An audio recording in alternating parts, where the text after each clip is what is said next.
Okay, so we're going to get into topic 5 now, which is implement better policies and procedures. So I'm now going to hand the reins to the wonderful Alison, because this is her baby. So thanks, Liam, and over to you, Alison. Thank you. So we can go to the next slide, please, Liam. So obviously we've done a slide here trying to understand the difference between policies and procedures.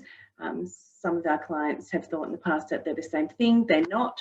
A procedure is a step-by-step guide on how to do something. A policy is abiding by that step-by-step rule. So they should be documented for all staff right across the business. Policies, as I said, are statements on how the company expects staff to conduct themselves. It's the why behind the action, which is with the procedure to determine the company direction as well. So you should have an aim, purpose, measures, objectives, etc., to assist in any decision making. And it's used as a guiding principle, and it generally refers to other documents that can be used. So, for example, you might have policies such as these ones that we've listed here, which are required by law. I'm not sure if everybody knows this. And that these ones are the privacy, equal employment opportunity and discrimination, whistleblower, there's bullying, etc., just to name a couple. As I said, the procedures are a step-by-step instruction and a how-to guide for staff on processes and tools, and the how and steps on how to do things. And it supports the business in training or retraining staff, the ability to be used as process improvement or auditing.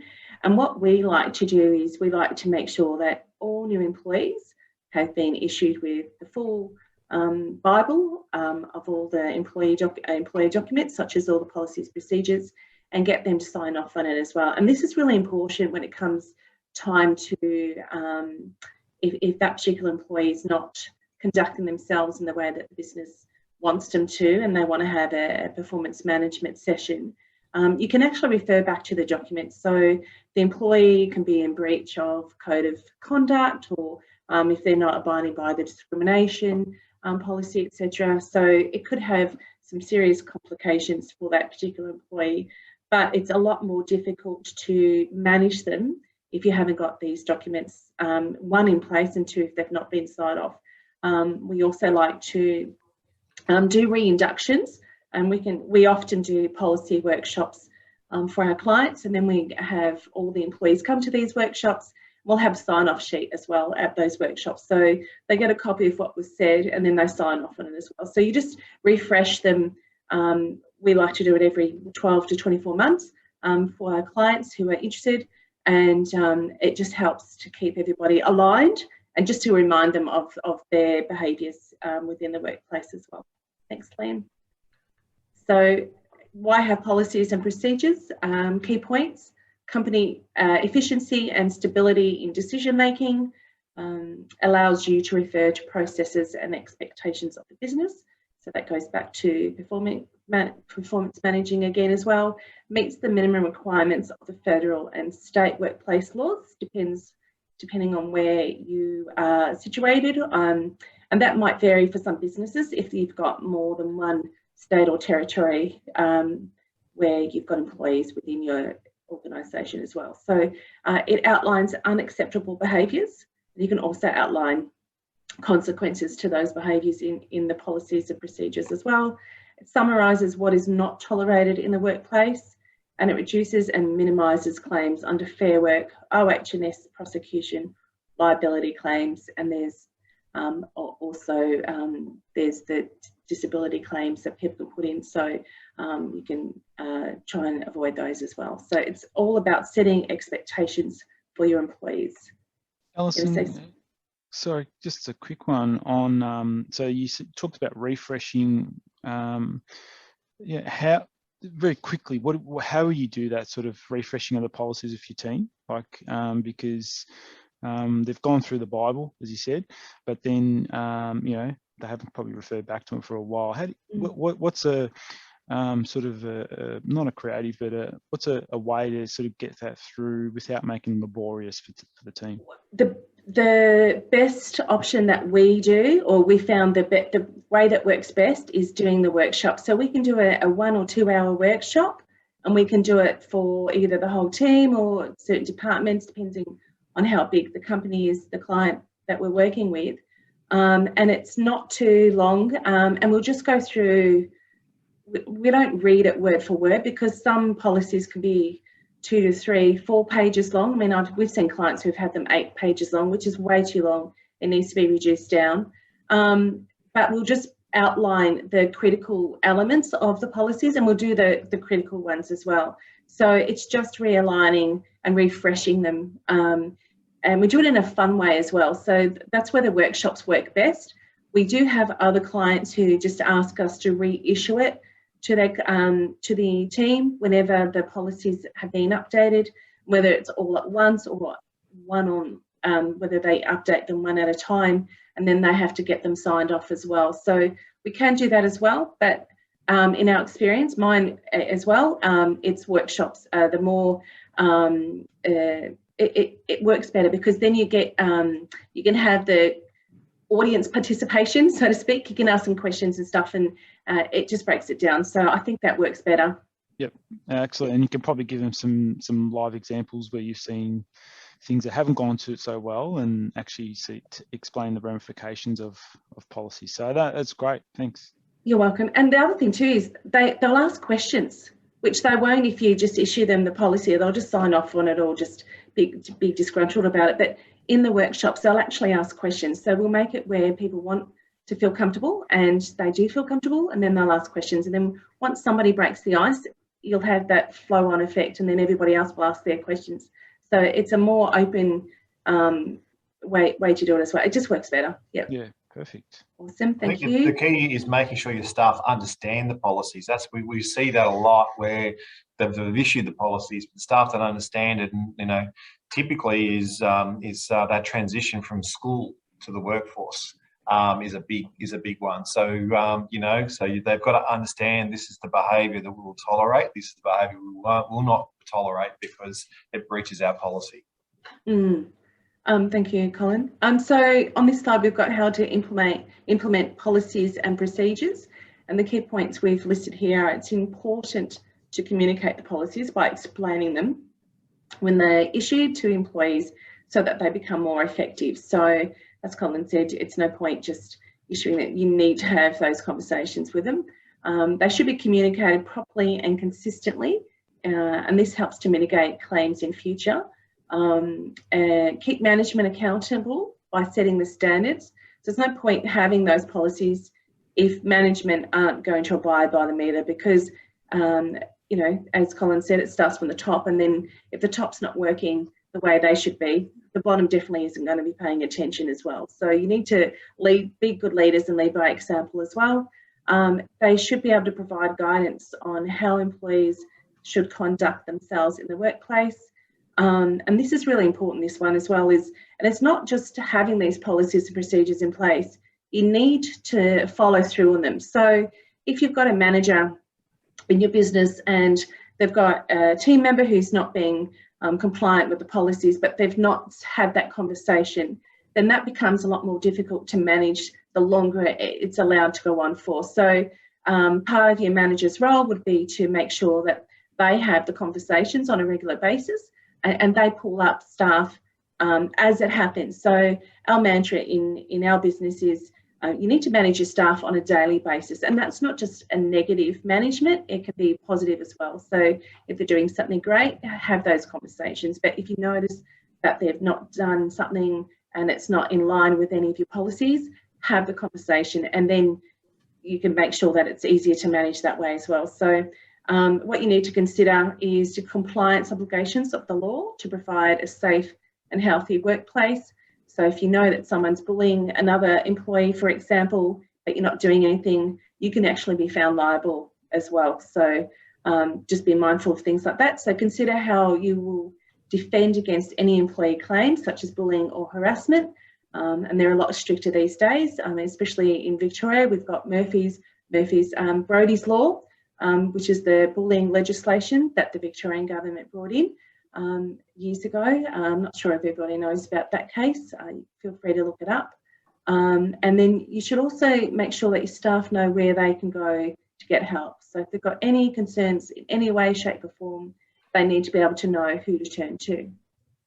I think, Alison, one of the things that we see in our business is, you know, how we win a client, unfortunately, is not the way we want to win a client, but we do win clients where they, something's turned to crap and it's getting investigated, and then they ask, well, can you show us that you've done the right thing by issuing these policies and procedures, and they don't have it, or they've got it and it's not signed, or the staff member hasn't understood it, and it ends up backfiring on the actual owner themselves. So we see that commonly in this business.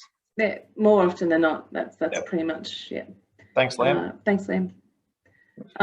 So ways to implement policies, procedures. So as I said, new starters, give them your whole Bible, and then they can go through the policies, procedures. We also like to do in our business, we like to do a 2-week induction for all new employees for our clients, and then we'll make sure that they've got time within those 2 weeks to go through all the relevant documentation and get that signed off. And it will be going through with their manager to run through it with them as well. So it helps with that. The company reinduction, as I've mentioned, and just resets the expectations of everybody, just reminds everybody of what those policies are all about. Workshops, which I've also mentioned, this is a great way to set out the expectations and the standards.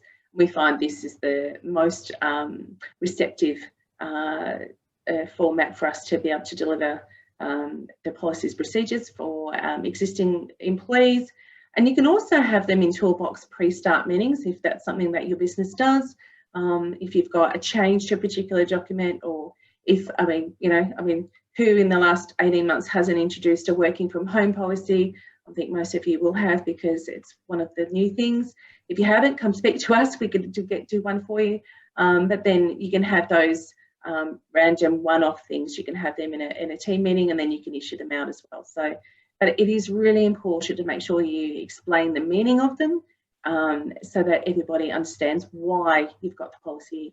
As I said, we refresh them every 2 years, and then we like to do a reinduction. And of course, if there's any legislative changes, we'll make changes as we go as well. Thank you, Liam. Okay, so what happens when things go wrong? This is a question we get asked all the time. So in the first, well, it depends what it is too. So you could have an informal discussion in the first instance, and you can refer them back to the policy and procedure, which the incident or issue relates to. And as I said, that makes it easier to manage them. So if you've got someone not abiding by your uniform policy, or your company motor vehicle policy, or whatever it might be, you can refer them back to that particular policy, and then you can just refresh their memory on what is expected of them. But another thing we always say as well is, if it's not written down, it didn't happen. So make sure you document these conversations. If you've got an HRIS system, that's great. If you don't, make sure you pop it into the employee's personnel folder and keep a record of it, because that could come in handy moving forward if the same scenario happens again and again, or if there's other issues that might arise with that particular employee. So reiterating, sorry, what were you going to say, Colin? I was going to say, like, one thing I commonly see with startup businesses, like I remember our very first employee, the day that he resigned, my wife cried for 2 weeks, right? Because we thought he'd never leave. But one of the things that happens when you've got a startup business is you create friendships with these people, because you want them to stay and you want to be that person that makes them feel good. And one of the things that you don't do, or we see that they don't do, is have that line in between what's acceptable and what's not acceptable. More importantly, documenting the lack of record keeping. That doesn't happen. Well, then sometimes it does happen, and it backfires against the business owner. And I guess you could say, you know, what then happens is you learn by your mistakes. So my tip is out there is, you know, you've got policies and procedures. Make sure you stand by those policies and procedures. Make sure you do the record keeping. If something is not right, and if you're in trouble, then give us a call, because we're here to help. But we do see in startup businesses, and I know there's a few of them that are on this hookup, is, you know, they want to build good friendships with them, and they let things slip. And then when things go wrong, it ends up backfiring. You don't help yourself if you don't. Yeah, thank you. So again, reiterate and get the staff to reread the policies and get them to acknowledge have a sign-off either on the policy or a sign-off sheet that they can sign off saying that they've read and acknowledged and agreed to that particular policy. Have a staff meeting to go over a scenario that might have happened. I wouldn't go into saying, well, Susie was late 3 days in a row to the team. You don't need to outline who did what. You can just say, just reminding everybody that everybody needs to turn up to work on time. Don't turn up 5 minutes late, then decide you want to have your breakfast, kind of thing. So don't ostracize the employee that you might be talking about. Just make a general comment as well. So I think Alison, yes. Sorry to interrupt. Just on that, because you make a good point about, just say, hey guys, make sure you turn up on time.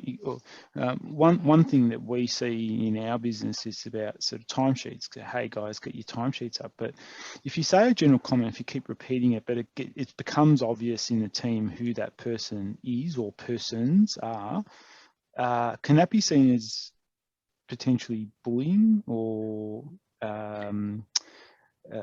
what's the right word there, about sort of vindicating or victimizing someone, saying, look, you haven't done your timesheet, or you haven't done, you keep coming late.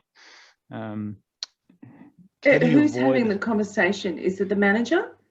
Yeah, well, in a daily huddle or daily, hey guys, don't forget your timesheets have got to be in by 9 a.m. The next morning. So could that be seen, if that keeps happening every day, in your generalist, but it becomes obvious to the team who maybe the two people or one person might be, can that be seen as? It could be. What I would do instead is just have one reminder and then maybe have a second reminder.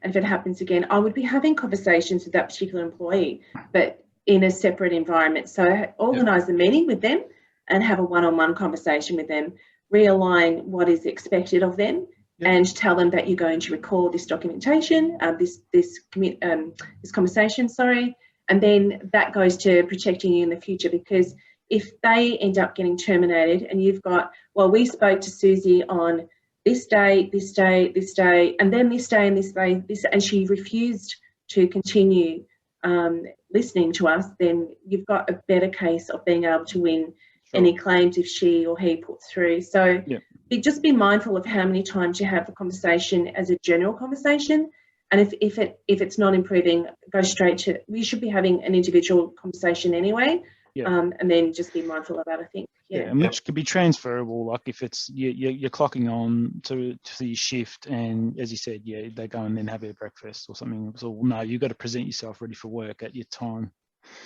And that just comes back to realigning everyone, the expectations. So, the contract says that you're starting work at 8 a.m. So that's when you start work. So happy for you to have breakfast at work if that's what you choose to do, but then get here at 7:40, 7:50. Make sure you give yourself time to turn on your computer, have your breakfast, and then you're good to go at 8 o'clock. So I think that's the conversation you would need to have in those situations. Yeah, awesome.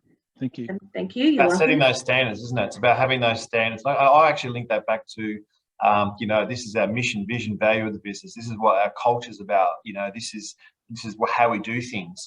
So if someone, and it could be a reason why they might have, you've got to. It's a very touchy subject, but you might want to ask, is everything okay and stuff like that. You've got to go and follow that process. They might have insomnia, who knows, right? But at the end of the day, it comes back to, and this is the emotion, because one of the things that we do in this business is help companies manage that emotion, is what is best for the business. So if someone is running late, what does that look like to the rest of the team if it's not being addressed? We would always recommend for the client to say, just don't go in there and say you're late, why? Say, Susie, again, we've noticed that you've been late for the last week.